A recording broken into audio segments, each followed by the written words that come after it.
Kısıtlanmak doğama aykırı.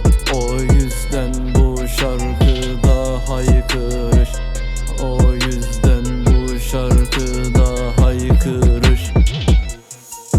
Parodi için kimse hapse girmemeli. Sözüm ulaştıysa birisi dinlemeli. WhatsApp'ta bilgilerim kalmasın. Sildim verileri kimse çalmasın.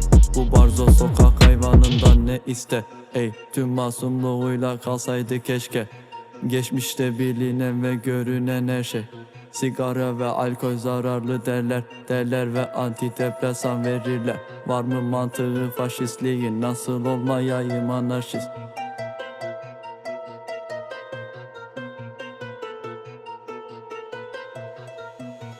Kısıtlanmak doğama aykırı.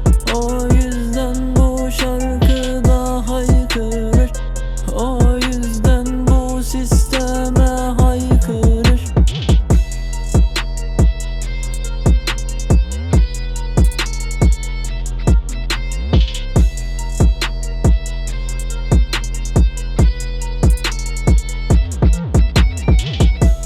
Müslümandır kendisine sorsan, nedendir Müslüman gibi yaşamaz? Değilim ben popstar, 100.000 lira param var. Beni bekliyor orada yepyeni mikrofonlar. Bu güzel ülkem